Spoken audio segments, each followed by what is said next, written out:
Je prends la parole aujourd'hui donc pour m'exprimer pour ma position au sein de l'équipe nationale. Donc l'attachement qui me lie à cette équipe n'est pas nouveau, puisque j'ai eu la chance de vivre des émotions et des moments extraordinaires et intenses. D'abord, bien sûr, comme tout Marocain en tant que supporter, puisque chaque Marocain est supporter de cette équipe nationale. Ensuite, comme joueur, puisque j'ai eu la chance et l'honneur de porter ce maillot. Puis comme adjoint, avec Rachid Taoussi. Donc, c'était aussi un honneur. Et bien sûr, en tant que sélectionneur. Donc, je suis passé par toutes les étapes. Et c'est vrai que quand j'ai eu la chance et l'opportunité de prendre cette équipe à 3 mois de la Coupe du Monde, quand le président m'a fait cet honneur, voilà, on savait qu'il y avait un groupe avec un gros potentiel, qui avait des quêtes de repères aussi, à qui il fallait donner un cadre, une identité de jeu, et surtout renforcer la cohésion. L'objectif, c'était de faire grandir cette équipe, d'abord pour notre pays, mais surtout lui inculquer la culture de la gagne, qui était très importante pour moi. Ce qui est certain et sûr, et qu'on ne peut pas me retirer, c'est que j'ai toujours eu l'objectif de donner le meilleur de moi-même avec honnêteté et un engagement total. Je n'ai jamais transigé sur mon investissement et sur le sérieux que cette équipe mérite. Le travail accompli ensemble a permis d'atteindre des niveaux historiques. Une demi-finale de Coupe du Monde, une finale de Coupe d'Afrique après 22 ans, et dernièrement la 8e place FIFA qui est le record pour notre pays. On est rentré dans le top 10 mondial, ce qui est extraordinaire. Et je suis certain qu'on atteindra beaucoup plus à l'avenir, Inch'Allah.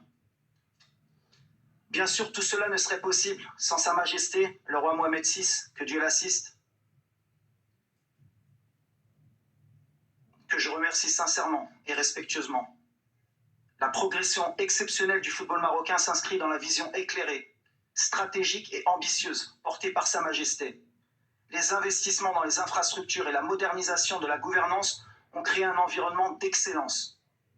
Cette stabilité institutionnelle a permis à la sélection nationale de viser plus haut et de s'installer durablement parmi les grandes nations. Dans le football de haut niveau, il existe des cycles. Alors il y a beaucoup de gens qui ne vont pas comprendre, mais voilà, il y a des moments où la dynamique a besoin de nouveaux visages, d'une énergie différente, bien sûr, et d'un nouveau regard pour un nouveau sélectionneur. C'est pour ça qu'après avoir analysé cette situation, avec lucidité, puisque j'ai pris quand même un certain temps, je pense sincèrement que l'équipe avait besoin d'un nouveau souffle avant la Coupe du Monde, d'une nouvelle vision pour continuer à progresser et atteindre les objectifs ambitieux de notre nation.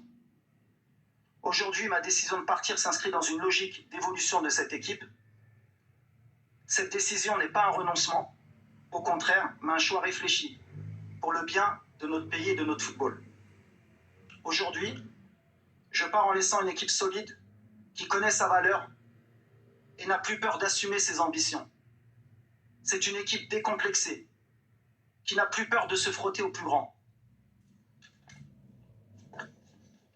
Pour finir, je renouvelle encore mes remerciements sincères à Sa Majesté, que Dieu l'assiste pour sa confiance, sa bienveillance et son soutien.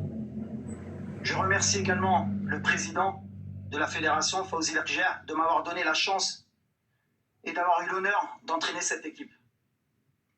Je remercie bien sûr mon staff technique pour son dévouement. Ils ont été exemplaires pendant ces 3 années et demie. Alors quand j'englobe le staff bien sûr technique, il y a aussi le médical, il y a toutes les personnes qui travaillent au sein de l'équipe, que ce soit à la nutrition, dans la coordination des voyages, de tout le monde, des chargés de matériel.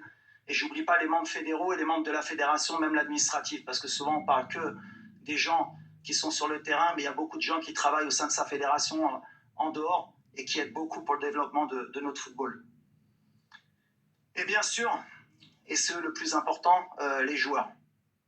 Sans eux, déjà, j'aurais pas eu la chance de faire ces performances. Ils ont défendu et porté ce maillot avec honneur, courage et dignité. J'ai été fier de leur engagement, et je suis fier de leur engagement, de leur discipline, et surtout de l'amour qu'ils ont pour ce pays, pour notre pays. Et j'englobe les gens qui sont nés au Maroc et les binationaux. On fait qu'un, à chaque fois je l'ai dit, et je serai intransigeant sur ça. Nous sommes tous Marocains, où qu'on est, On a ce sang marocain qui nous porte et nos joueurs l'ont démontré pendant tout mon mandat. Ce que vous avez accompli, ça c'est pour les joueurs, ça restera gravé à jamais. Et pour finir, bien sûr, les supporters, votre soutien, votre énergie ont été précieux.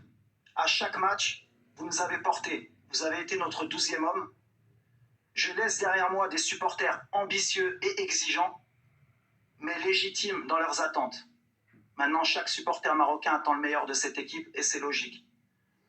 Je quitte mes fonctions avec loyauté, avec gratitude et avec fierté d'avoir servi mon pays. Le Maroc ne doute plus. Le Maroc s'est installé au sommet africain et parmi les grandes nations mondiales. Aïch el Malik ou Dima Maghreb.